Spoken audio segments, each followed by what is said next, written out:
Saudara, Anda masih bersama kami di Saling Silang. Terhubung dengan kami masih ada Pak Kombes Polisi Slamet Pribadi, Kabak Mitra Humas Polri. Pak Slamet, Anda masih bisa mendengar saya, Pak? Yo, masih. Oke, Pak, kalau tadi penyebaran dari MCA ini, mereka ini menyebarkan ujaran-ujaran kebencian, ujaran-ujaran kebohongan ini, mereka menyebarkan melalui media apa saja, Pak? Hampir semua media sosial, terutama Facebook, Twitter, terutama Facebook. Terutama Facebook ya, itu Pak. Oke. Mereka ini kan menyebarkan berita-berita yang ada ujaran kebencian, hoax dan lain sebagainya.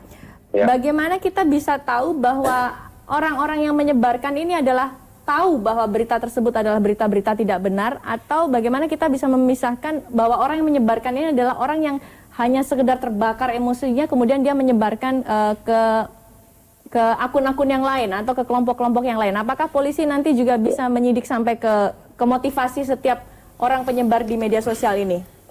Iya, yang dilakukan oleh kepolisian itu adalah berdasarkan hukum positif, hukum yang berlaku. Tentu yang dilihat adalah fakta dan bukti, baik pemeriksaan biasa maupun pemeriksaan secara digital forensik. Kemudian apakah alat bukti yang satu dengan alat bukti yang lain itu ada persesuaian atau tidak bahwa ini mengandung ujaran kebencian yang bernuansa sara dan bersifat negatif. Itu yang menjadi acuan kita.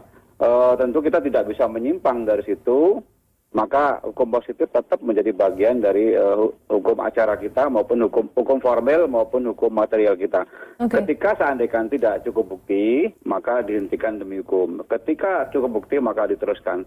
Sepertinya kalau ini dugaan keras disertai dengan dua alat bukti yang cukup sudah terpenuhi, gitu Pak. Oke, Pak, kalau dari kelompok MCA yang tersangkanya sudah ditangkap polisi, apakah mereka dilatih atau mereka memiliki kemampuan khusus untuk melakukan sesuatu di sosial media?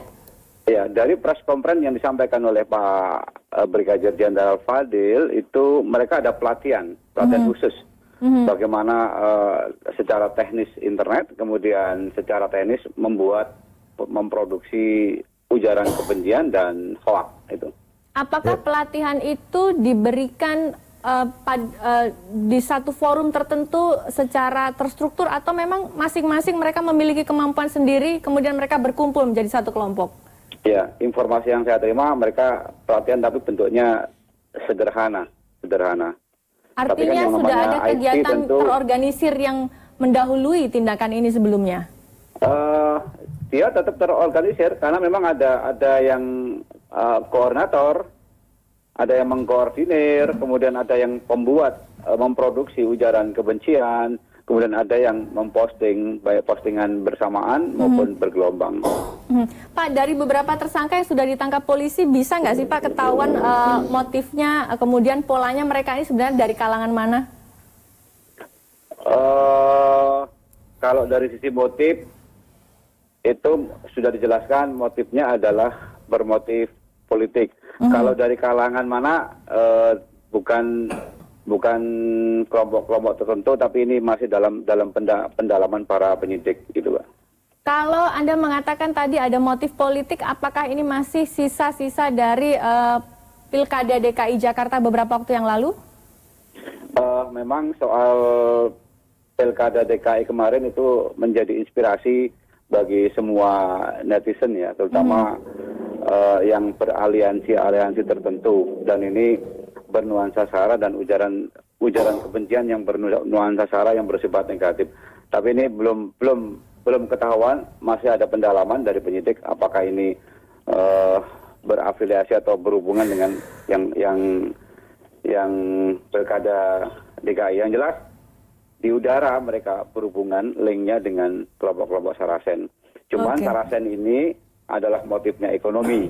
Kalau yang MCA itu motifnya politik. Oke, silakan Pak Kudrin. Ingin Anda yang tanyakan kepada Pak Slamet. Malam Pak Slamet, saya Kudris Tompul dari UI Pak. Oh iya Pak. Saya ini begini Pak, tadi Bapak berapa kali menyebutkan ada kata hoax, ya berita bohong, dan satu lagi menyebarkan hate speech, gitu kan. Nah, kalau kita merujuk ke Undang-Undang ITE, tentu kan kita harus menunjuk pasal yang mana nih Pak? Apakah pasal 28 ayat 1 atau ayat 2? Karena hoax itu berita bohong, artinya berita itu sama sekali peristiwanya tidak ada. Nah, tapi kalau misalnya informasi yang menimbulkan rasa kebencian, mungkin saja berita itu ada, tetapi bisa menimbulkan rasa kebencian dan sara gitu. Nah, supaya kita tahu, publik ini tahu Pak, ini yang dikenakan ini yang pasal yang mana Pak? Ini karena supaya kita jernih melihat persoalannya, jangan kita menjadikan dicampur adukan Pak antara berita bohong dengan informasi yang menimbulkan ini, karena bisa saja Pak, ya kan, informasi itu dia merupakan atau reaksi Pak, ya kan, ini kan ada kausalitas aksi dan reaksi Pak. Nah, kalau misalnya reaksi itu mungkin dia memberikan tanggapan terhadap informasi juga misalnya yang salah misalnya, ya kan, atau justru menyerang kelompoknya dia gitu loh, ya kan. Nah, supaya pembelaan diri. Ya, jadi supaya yang jelas ini kita supaya ini kita clear semuanya Pak, ya kan. Yang mana nih Pak yang dimaksud dengan hoax pasal 2 itu, karena hoax itu hasil berita bohong. Kalau berita bohong itu kan pasal 28 ayat 1, dan itu kalau 28 ayat 1 itu kan kaitannya dengan konsumen Pak, ya kan. Nah, kalau misalnya hoax itu adalah dikaitkan dengan rasa kebencian, dan ini mungkin itu pasal 28 ayat 2 Pak. Silakan Pak Slamet. Ya, kemarin Kasatgas Nusantara Brigadir Jenderal Gatot Edi menyampaikan ada 45, yang 3 itu ada peristiwa dan ada fakta. Sementara yang 42 itu hoax. Hoaxnya begini, ada 2 atau 3. Yang pertama itu adalah sama sekali tidak ada fakta, tapi diviral seakan-akan ada fakta. Yang kedua, fakta lama dijadikan fakta baru. Nah, itu. Yang jadi dari itu benar-benar tidak ada. Contoh misalnya, di Jawa Timur ada sebuah kasus, kejahatannya adalah kejahatan umum, tapi diviral oleh dia, faktanya dirubah, seakan-akan kejahatannya itu menyerang sebuah seorang tokoh agama. Padahal kejahatannya adalah kejahatan umum. Nah, itu Mas. Jadi ada fakta, ada peristiwa, ada fakta. Kemudian yang satu tidak ada fakta, tidak ada peristiwa, tapi diviralkan seakan-akan ada. Yang lain adalah kejahatan umum, tapi diviral seakan-akan penyerangan terhadap tokoh agama atau pemuka agama. Contoh, memviralkan partai terlarang, itu juga perbuatan dari teman-teman dari yang menamakan dirinya MCA ini itu, Pak. Oke. Misal gini Pak ya, semua ya katakan misalnya mengenai partai terlarang. Tentu itu dimaksudnya pasti yang dimaksud itu kan Partai Komunis Indonesia, PKI Pak. Nah, apakah PKI itu termasuk golongan SARA Pak?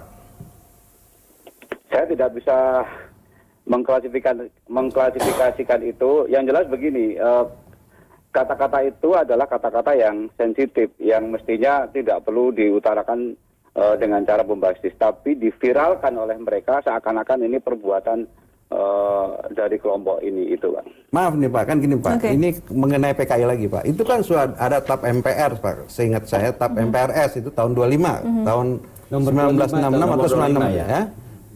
Nomor 25 tahun 1966. Ya, 66. Itu kan larangan mengenai organisasi PKI dan penyebaran agama itu. Nah, kalau misalnya ada orang yang mencurigai, kan, ya itu mencurigai misalnya supaya aparat keamanan untuk begini ya, apakah itu termasuk SARA Pak? Itu kan bukannya justru meminta aparat itu melakukan enforcement, penegakan hukum terhadap ini Pak. Gimana Pak? Oke, baik, tapi kita jeda dulu, nanti kita akan tetap tersambung dengan Kombes Polisi Slamet Pribadi. Tetap bersama kami saudara, pertanyaan dari Pak Khodri akan dijawab sesaat lagi.